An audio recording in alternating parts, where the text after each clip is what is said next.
Hello, everyone, and welcome to the special edition of Uranium Exploration School, which is brought to you by Forum Energy Metals and me, the Triangle Investor, the name you know me by if you're active on X or former Twitter. As we have more and more investors in uranium every day, I get a lot of questions from you regarding geology, uranium exploration, and mining.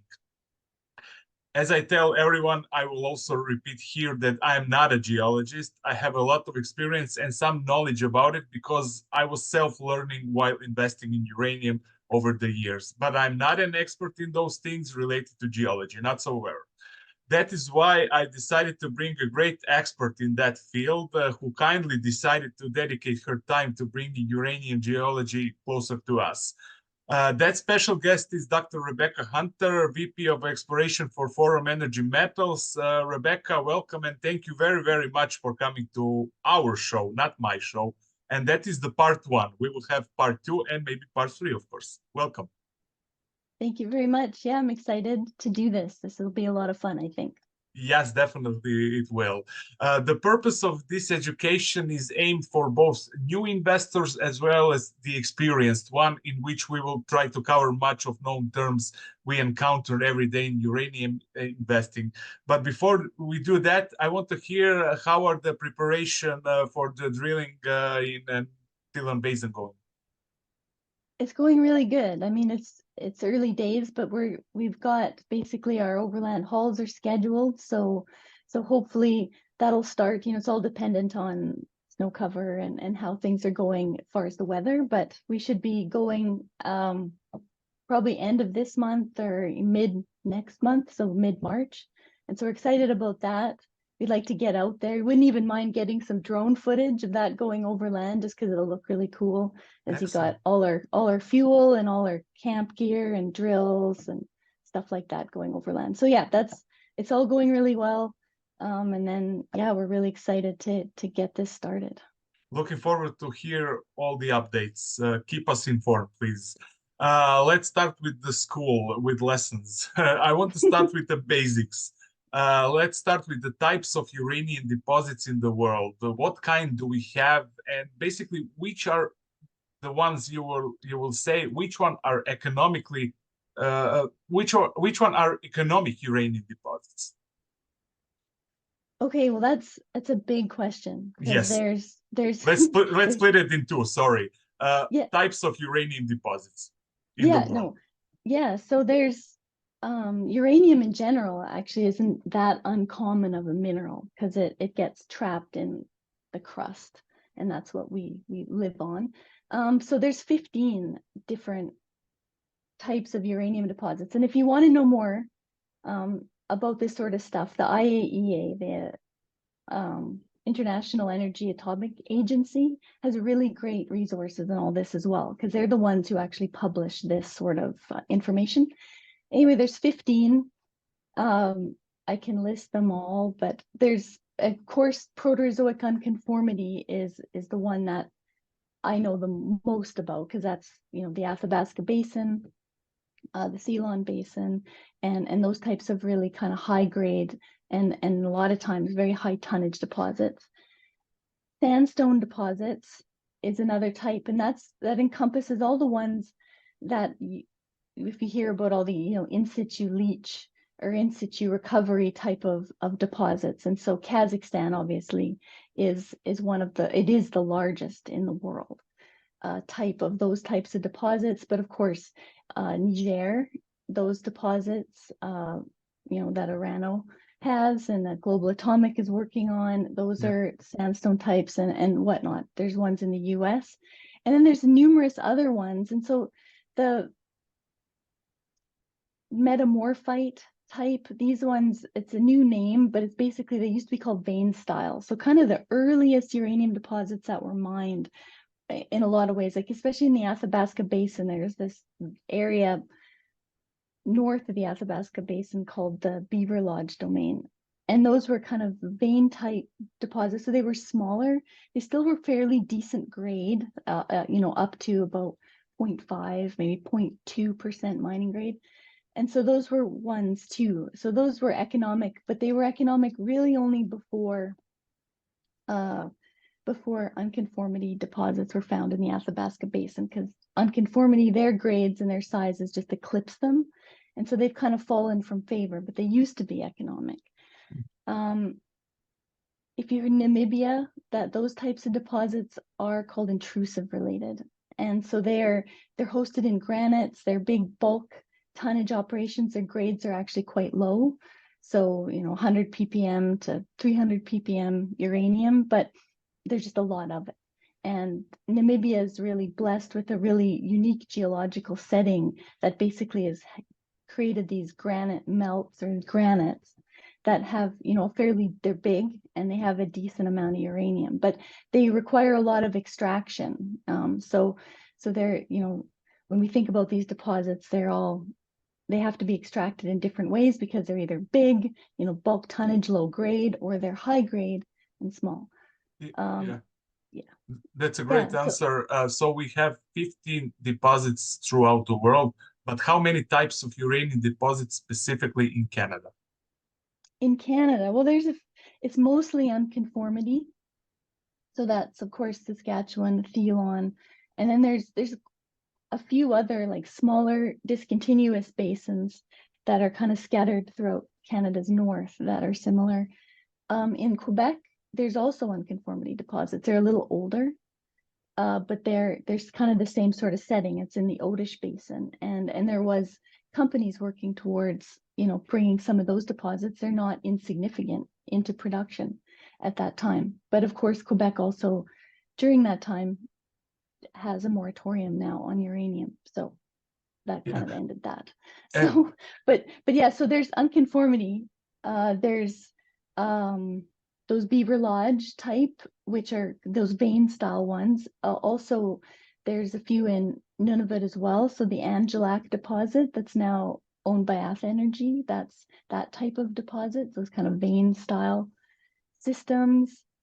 Elliott Lake was in Ontario is a quartz pebble conglomerate type. So those are really old sandstones, like even older than the sandstones of the Athabasca Basin. So, 2.7, I don't know the exact age of Elliott Lake, but, quite old. And you get uranium, it's almost like a placer sort of thing. It's a bit more complicated than that, but essentially you had uranium that basically is in the sandstone like a placer gold thing. That's but very no longer economic. Yeah. Very interesting. You mentioned Quebec and you said Athabasca, Thelon Basin, etc. But what about, let's say, more to the west, British Columbia? Why there is no uranium exploration in British Columbia, for example? Well, one, they also have a moratorium right now, but it's all about environment for these types of deposits. So all those 15 types, which I've only named a few of them, they all form in different kind of geological environments. And BC doesn't have the Proterozoic kind of unconformity type environment. So it doesn't have those types, but it does actually have, there's the placer actually type of system near Kamloops that is a small uranium deposit there. So they kind of have that because you got the mountains. You got to think about what they have. That's very kind of recent geology there, recent. But so you have like placer systems, and I think some other type of kind of these superficial type of uranium deposits, but they're all very small, and some breccias, which are just basically broken up, messed up kind of rock that sometimes you can get fluids in, and you can get these small kind of uranium deposits forming. But it's just the environment in those mountainous environments, and in the valleys outside, you just get different types, and they're low grade, they're small, and it's just not the right geological environment to form good uranium deposits. Okay, that makes sense. Let's go back to Athabasca Basin. What kind of geology are we seeing there? If you can put it in, let's say, 10 sentences. What kind of geology is in the Athabasca Basin? So you need these old kind of sandstones, these Proterozoic, we call them Proterozoic, that's just an age. So it means 1.7 billion year old rock. So you've got kind of these mature sandstone basins, and then underlying them, so so that's the younger rock, and then underlying you have older rock, and they were also sediments at one time, but they've just undergone more time, and they've been changed essentially by being buried deeper, being affected by big we call it tectonic processes, but big earth processes have changed it. So, and these underlying rocks, what's important about them is they're reduced. And so uranium, in order to precipitate, uranium can actually travel quite nicely in fluids that are what we call oxidized. And so they're oxygen-rich fluids, but uranium precipitates or comes out of solution when it hits what we call reduced. And so that, in a lot of times in the Athabasca, graphitic rocks help with that reduction, and sulfide. So rocks that are reduced. And so so you got these metasedimentary rocks that have been messed up, and so that you have the sandstone, you have that, and then you have faults. And in order to move any of the fluids, you need to have a fluid rich source, which is those basins are basically full of fluids. They're still full of fluids today, because that's why we have water issues with the mining development, like Cigar and MacArthur.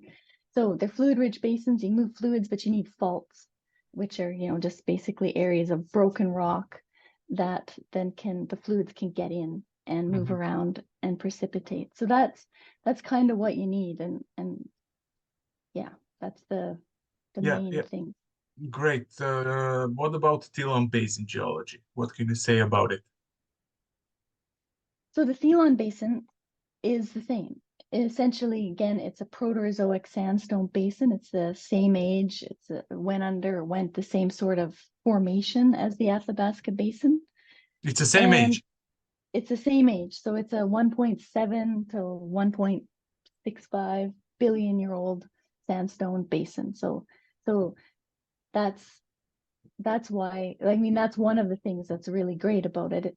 It's the same, part of the same package.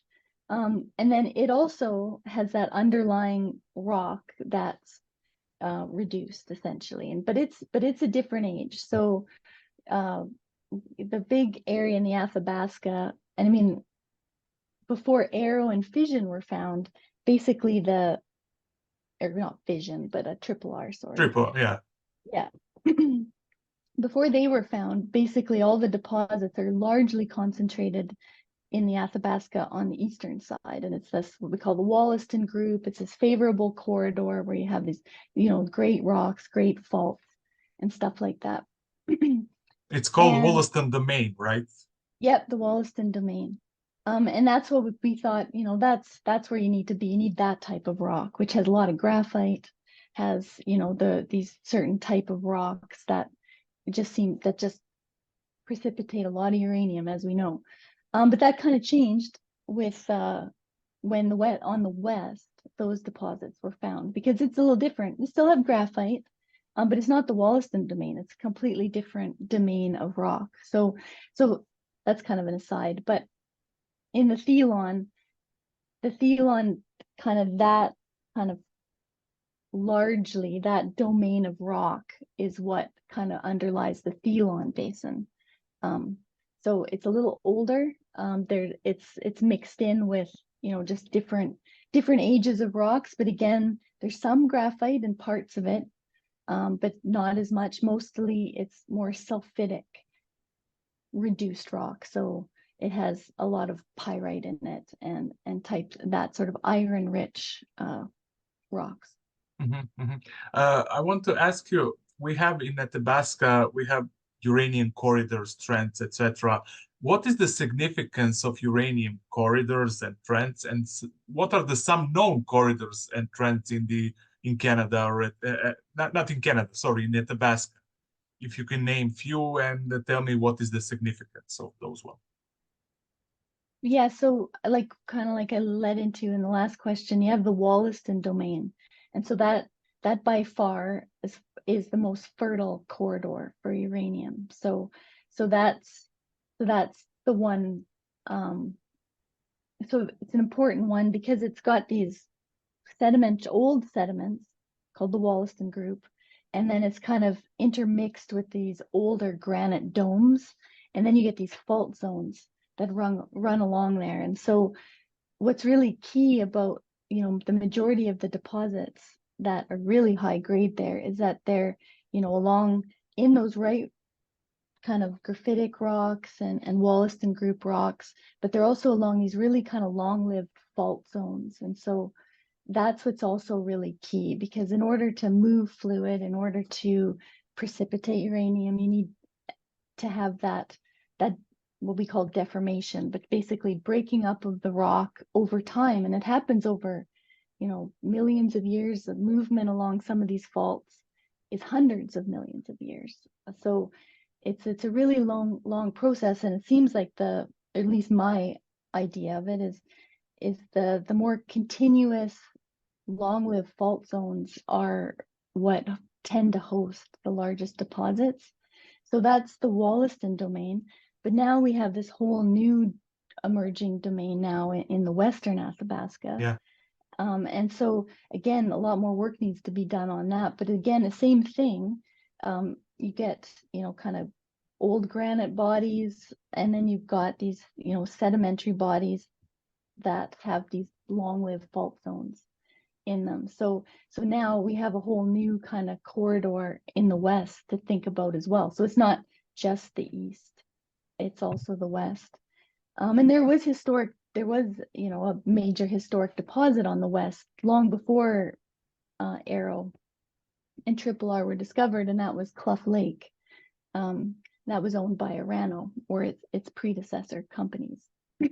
But what's really fun about that one is that it actually was a uranium deposit that was actually hit by a meteor, and it actually brought the uranium to surface. So it would have been, buried by, probably 600, 700, 800 meters of sandstone. So it's a really deep area of the basin that then was hit by a meteor.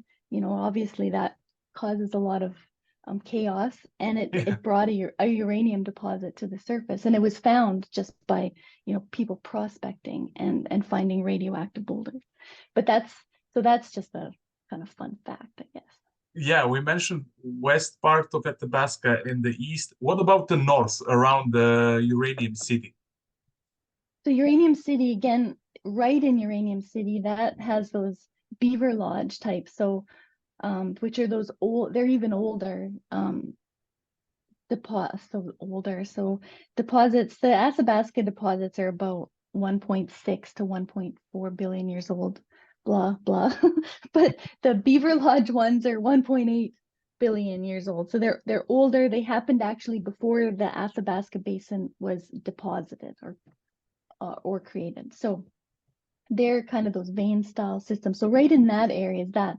But then there's a whole bunch of unconformity type deposit potential also along the northern end of the basin. Some of it's in the Wollaston kind of group, or in domains that are close to the Wollaston, and there's some historical kind of deposits. And then other ones are kind of more in the same type of rocks, that kind of Arrow and Triple R kind of trend up to the north. So it's a variety. It's a variety of rocks, and it's not so. As long as the basement rock, like I said, is reducing or is able to precipitate, so it can't just be on a big granite dome. Granites don't, at least in this setting, don't precipitate uranium at this level. You need these kind of sedimentary bodies that have lots of sulfide in it and stuff like that to precipitate.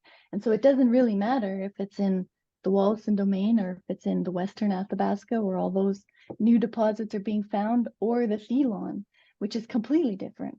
But it still is that, I guess, that reduced old basement rock. Rebecca, what about US uranium geology? Do we have some similarities? What can you tell me about that? So the US, the primary kind of deposit, like it's a big landmass too, with a very complex and varied geology. The ones most people are familiar with, of course, is like the Colorado Plateau, where Yes. you get all those the sandstone types. So you get these uranium roll front or tabular bodies that form in these sandstones, also sandstones, but a lot younger than you get in these unconformity deposits. And you get those types of deposits. And then they have other resources as well. Those are the ones that are currently or were currently extracted. They also have one of those types of kind of beaver lodge types as well, called Coles Hill, I believe, and that's in Virginia. Virginia, And yeah. yeah, so they have that as well. It has never been, or I don't think it's, yeah, I think it's not been extracted. No, But it's it's in, banned. It's still banned, yeah, it's Virginia. banned. And so but it's a vein style, so it'd be more traditional mining. That's not an in situ sort of extraction. And then yeah, they do have a lot of phosphate. So there's other types of uranium deposits too that I haven't talked about either. Phosphate being one of them, and these ones very, very low grade, so ppb level type of concentration, or very low ppm, Hmm. but they're huge tonnage potentially, but they're not. So in Florida, where they extract phosphate for fertilizer, and also phosphate in that type of environment actually clings on and precipitates that tiny amount of uranium. Right now, that's not extracted and hasn't been. It has been in the past, but it hasn't been extracted, I think, since the 90s, because it's just it's not economic. So Yeah, yeah. that. Rebecca, can we touch a little bit on basement hosted deposits?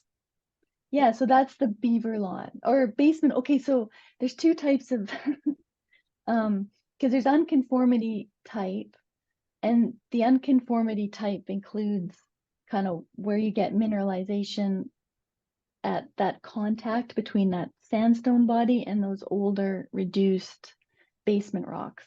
And so Cigar Lake, MacArthur, Key Lake, there's numerous deposits that at that interface.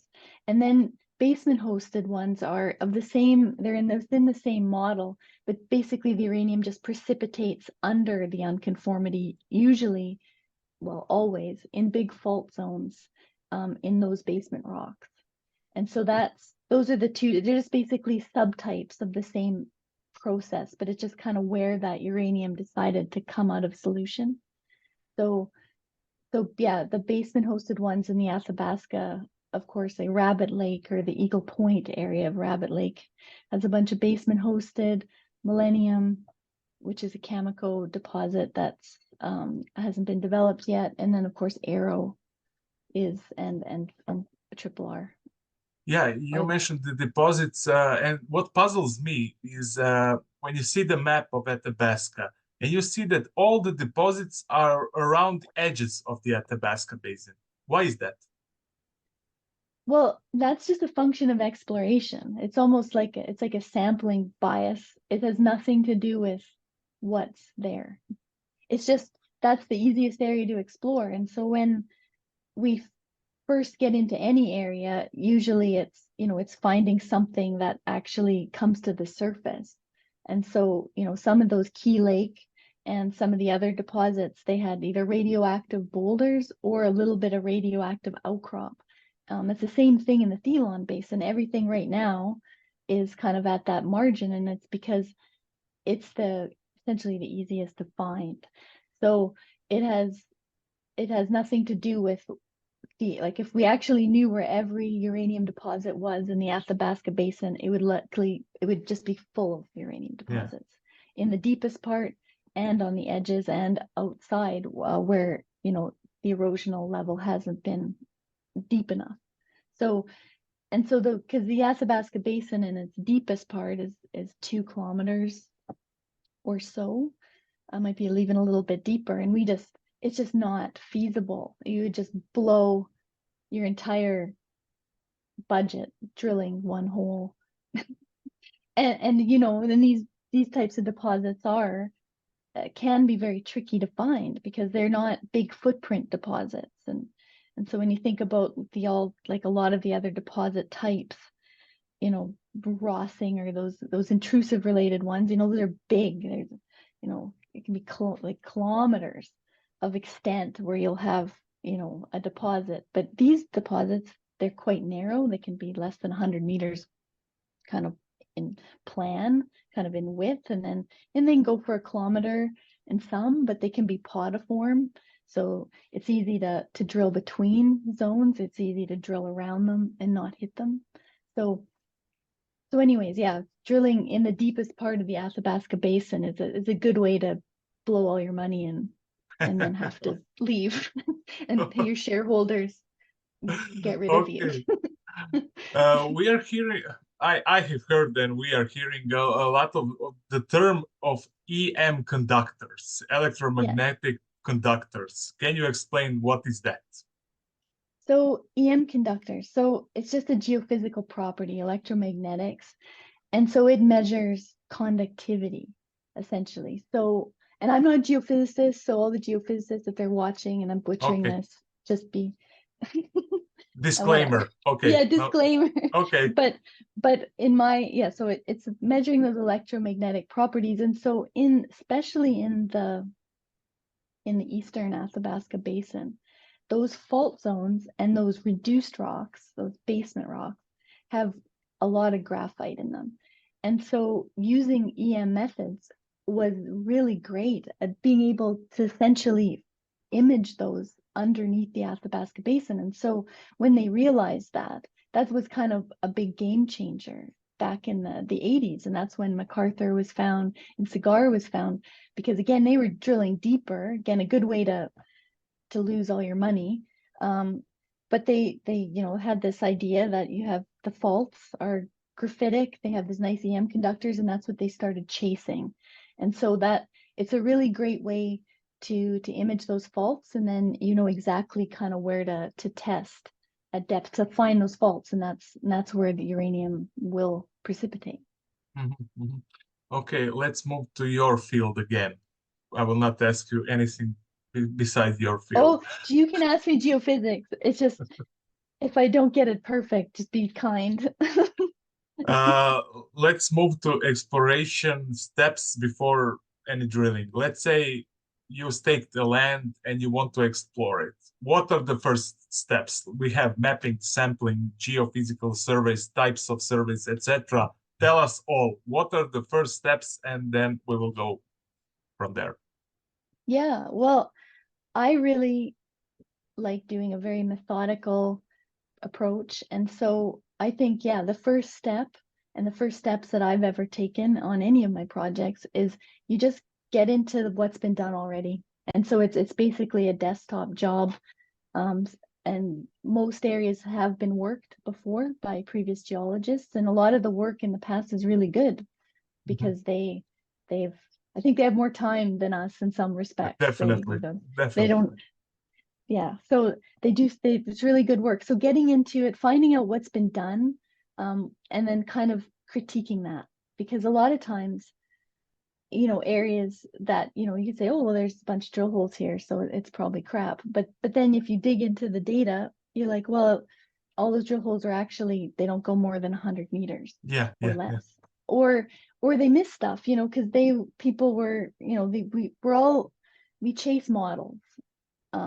And so sometimes you can get blinded by that model and you might overlook maybe what we'd look for now, sort of stuff like that. So it's that desktop work, I think, is extremely important to kind of to figure out what's been done, what's worked, what hasn't, and see if it's worth doing more work.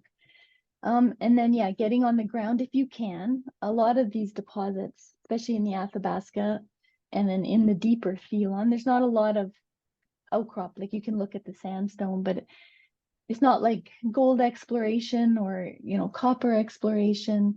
Like you can get up in the mountains or you can get up in the Abitibi and you can map out all this stuff and see the actual shear zones that you might be testing. A lot of times you can't see that, but if you can, you should.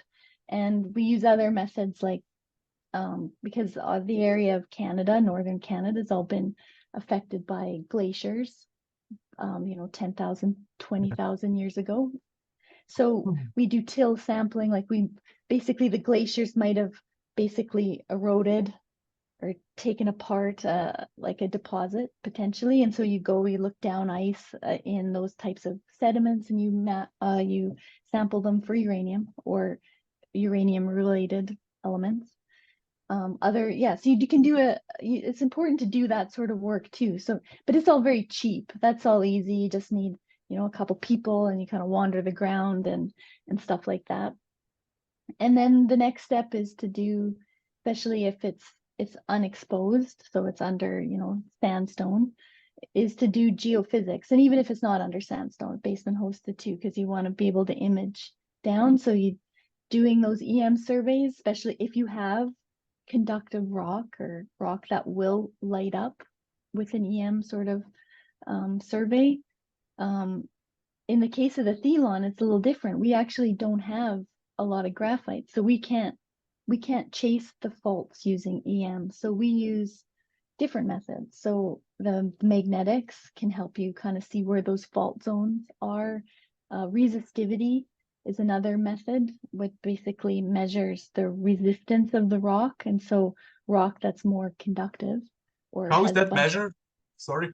It's measuring the resistance of the rock. So rock that's been unaltered or is just, intact, typically is very resistive. So it resists like an electric pulse. And Very again, this interesting. is where I might be butchering geophysics. Great stuff. And then Great. non-resistive rock will a charge can go through. You may remember really old physics lessons in high school where you have like a quartz rod, or a glass rod is very resistive and current won't go through, but you'll use like a graphite rod and it'll move current. It's kind of similar to that.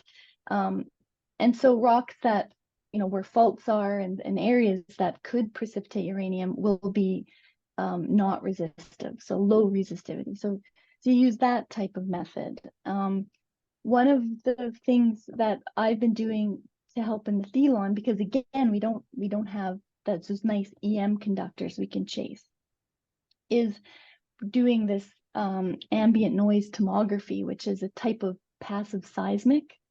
And so it's not a new method by any means, but it's gaining a lot more traction. Probably you and your investors will probably hear a lot more of it because it's just getting a lot more traction because it's actually quite great.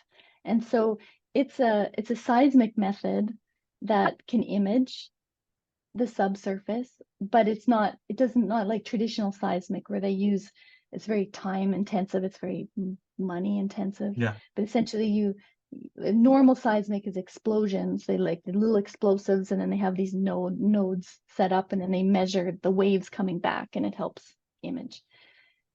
But passive seismic, you just put these little nodes out, and there's no explosion required. You just basically set up all these little space age looking little nodes, like 100 meters apart, in a little grid over your area, and then you just leave them there for like a month.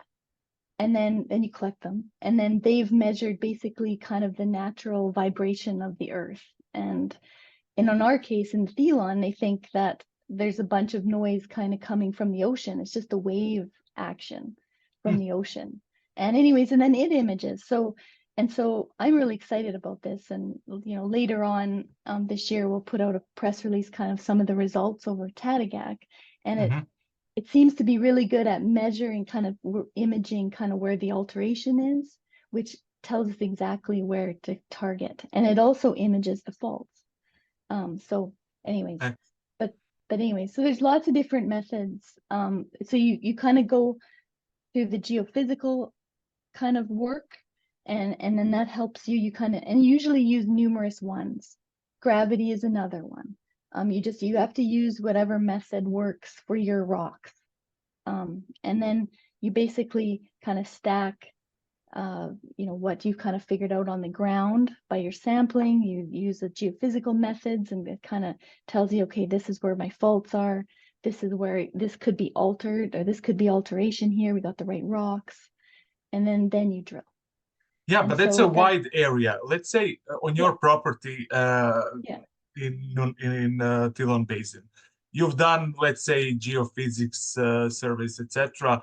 How do you, Rebecca, how do you define exactly where will you drill? Where will you, what are your drilling targets? Where on the property? How do you define that? So that's basically just a continuation of all that work. So it's, so, you know, for me, when I was up at Thelon before, the first step was like, what's the mineralization look like that's already been found? And Mhm. what is it in? And so that's kind of the first step. So that's why I kind of stepped outside the basin, kind of chasing the same sort of environments that Arano found their deposits. So Kigavik, or the precursor companies that actually found it. But what Arano has, I kind of the same rocks. Yeah. And then, but then knowing that, and then you, from those geophysical surveys, magnetics, in our case, gravity is really good. Then, and then now the passive seismic is super exciting, but then you use that to kind of go, you kind of have target areas. So yeah, you narrow down your property, you got your big property, then you're like, okay, well, here's where the faults are. That's where stuff's going to happen. So you narrow it down. Then you get the gravity anomalies and, you know, maybe your passive seismic data, resistivity data, and kind of see where it lines up. You've got gravity lows, resistivity lows, structure, and then that's like, okay, well, this is an area to target, and then that's where you put your drill hole. Okay, that makes sense. What about how do you define depth that you will drill in one hole? So that can be black magic. I mean, that sometimes you don't know. Okay, Sometimes it's like just drill, and see what's there. If you use EM, so in the Athabasca, it's quite good because that has a depth. So from using those methods, they can say, okay, this is the depth. You know, it's the that intersection of the highest EM kind of contrast, that's at 250 meters. And so you can target that way, or you know the unconformity depth, you target like that. Um, the reason why passive seismic I'm excited about in the Thelon is that for the most part, we don't know the depth. So it is just, you got the area, you got the right geology, you got the structures, you got all this. And so we drill a hole, and then we look at that hole, and then we kind of chase from there. So we don't actually know the depth until we drill. The passive seismic helps because it does give the depth. And so now we know, you know, that we've got, 200 meters. We have an area that is a good contact, and that's where we can test. So you kind of, you use the geophysics. The geophysics isn't perfect by any means. It doesn't give you, an exact X, Y, Z coordinate. It kind of gives you an area. So you kind of have to live within that, a bit of, you know, error there. And then once you drill, then okay, did you hit the fault or yeah, didn't you?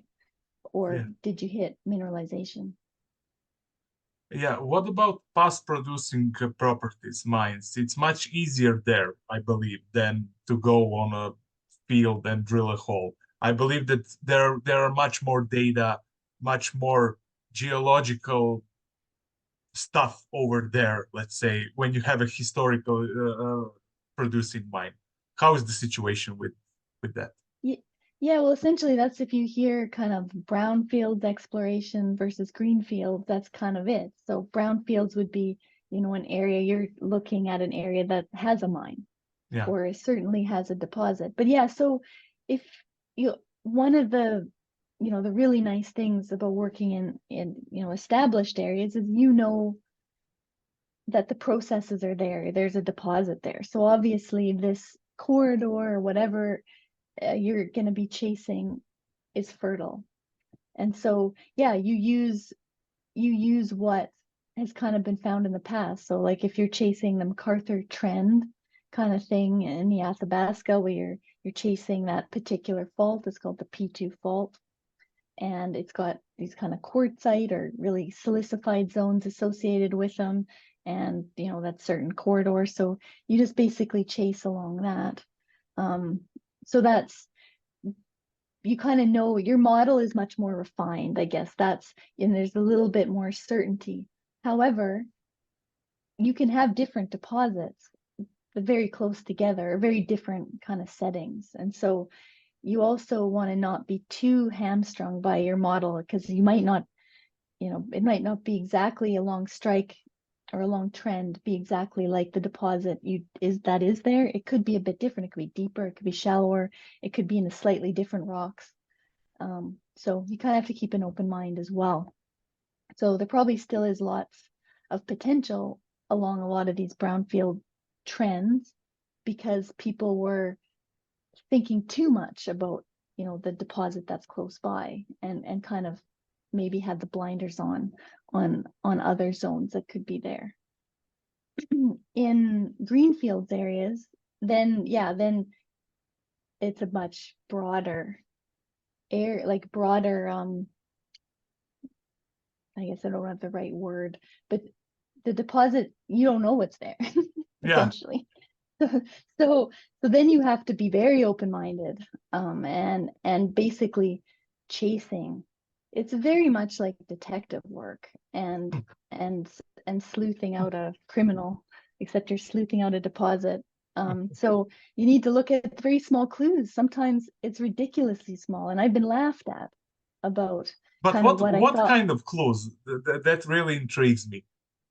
So in some of the early days in the Thelon, like the one hole that we drilled that ended up being 100, just less than 100 meters from Tadagak. It was the first hole that we actually drilled up there with Cameco, and it was a bit altered. It didn't have any radioactivity. It was in a granite, which was kind of like, well, that's not a reduced rock, so that's not exactly what you want to be chasing. But it had very tiny, a little bit of kind of what we call fracturing. So it's kind of could be a fault maybe nearby, but just like a little bit, had a little bit of clay, but very little. So it wasn't interesting at all, but it had a little bit. And so to me, that was encouraging. It wasn't completely what we would call fresh, which would have nothing in it. It would just be just hard kind of countertop type of rock. Mm-hmm. It did have some of these really subtle clues, had a bit of sulfide. And so that's kind of what you need to do. In the one interesting fact is with MacArthur. So that's, the highest grade, largest unconformity deposit in the world. It took 200 holes to find it. So, but it took some very dedicated geologists at the time that saw small clues, because actually the MacArthur deposit doesn't have like a very strong alteration halo. Like it's very subtle. So it's just kind of, slight clay, and then you get these kind of derivatic, which is a type of clay veins, kind of peripheral, lots within. Like once you get very proximal, then it's like, yeah, obviously there's something huge here. But kind of outboard of that, it's actually really subtle, and it was very surprising when I saw it, because I'm like, well, that's easy to miss. And it would have been a shame if it was missed. If it wasn't hit, it'd be total different landscape. Maybe we wouldn't even be exploring up there. But it was dedicated geologists that saw those really subtle alterations that honed in on that one. That's very interesting, definitely. Okay, Rebecca, grades, tonnage. What else is important? And tell me more. Explain to our audience what is the significance of grades, tonnage, and all other stuff that you find important. Yeah, well, it's all important. I guess the best of both worlds is having high grade and high tonnage, obviously. And But yeah, shallow.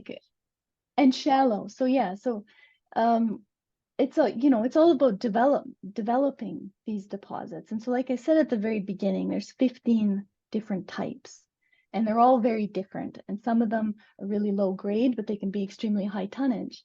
And then some, like the Athabasca Basin ones, they're high grade. And then in some of the cases, the ones that have been developed are also very high tonnage. But a lot of these, yeah, there's lots of deposits that just haven't been developed yet, because either we don't have the right they're high tonnage and low grade, but we don't have the right mining methods or the ability to extract it at an economic in an economic way. So yes, having the shallowness of a deposit matters a lot. Going forward, the footprint matters. So maybe down the road, some of these bulk tonnage deposits, they can be extracted because the uranium price is high.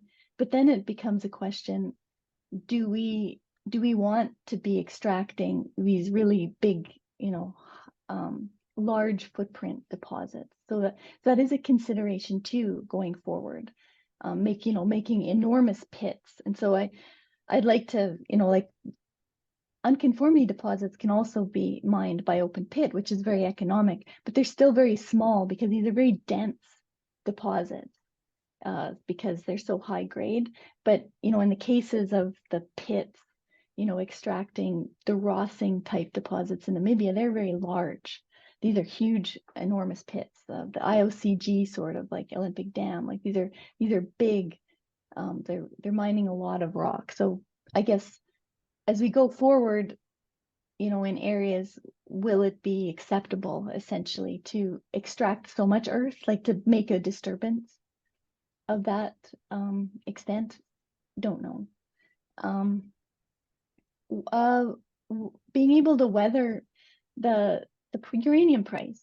So, one of the things about the Athabasca type, these unconformity deposits and sandstone deposits too, is that they can weather that price. And so it's not going to always just be ramping up or super high. It certainly needs to be a lot higher than it's been, but it'll have ups and downs. Everything does. So having, kind of looking for deposits that can do that. And so that's what unconformity, that's the real prize about unconformity is it can, because, you can make good money, when it's high, and you can weather, when it's $20. Like even Cameco, even though they did shut down MacArthur, but Cigar was still operational when there was a $20 uranium price. And there's not much other than Kazakhstan, and then some of those bulk tonnage sort of deposits like Olympic Dam, for instance, that are basically uranium's an extra. It's not even, it wouldn't be mined normally. It's the copper and gold that they're after there. But being able to weather that price is important. And districts. I think one of the other big things that's important is districts. And so the Athabasca, the Informi model is really great because it's a district. You have more than one deposit, many deposits, generational mines. It's the ability to really do a lot for an area, even socioeconomically, because you have these long-lived mines. And so that's another big thing, I think, as well. Your company Forum has a lot of properties in the Athabasca. Which of those properties would you say that is on the most prospective part of Athabasca to find the new deposits? I know that they are all your babies, but pick one. Pick one, okay. Yeah. Well, that is hard because there is a lot of it just needs more exploration, because a lot of those projects just got killed during the bear market. Yeah. Big time. But I think, kind of right now, one of the areas that I do really like and I'd like to see revisited is our Clearwater project. Yeah. And it's just, it's in a great neighborhood. Yeah, it's a good neighborhood. I mean, that doesn't necessarily mean anything, but Of course. but it is a long trend of an obviously extremely fertile corridor, and I think that it could use just, again, that's more systematic approach, do more geophysics that can pick up, maybe deep alteration systems, and then see what's there. So because you have these really deep basement systems, and anyways, that one, if I had to pick one, that's the one. But I like several of them. Yeah, I believe that you do. I have been meaning to ask you maybe about Henday, if you can say, is there what are the specifics of that property? So that one is Geologically, of course. geologically, yeah, interesting property that just has been mothballed because it's, our partners operate it now. Yeah. And so the last person, or the last company, sorry, to do work was Rio, and they took a very Rio approach. So, which is again I love the systematicness of them. Like they do lots of good geophysics, and they do a lot of good work. So it's not saying anything bad about that, but the drilling in particular was very widely spaced, and so they certainly found some pretty good alteration systems, or at least those clues, even better than just way less subtle than some of the stuff that I was excited about in the Thelon, but they didn't follow it up, and so I am excited and hopeful that UEC wants to resurrect it potentially, because it's a great trend within the Western Athabasca, which we know obviously hosts a lot of uranium.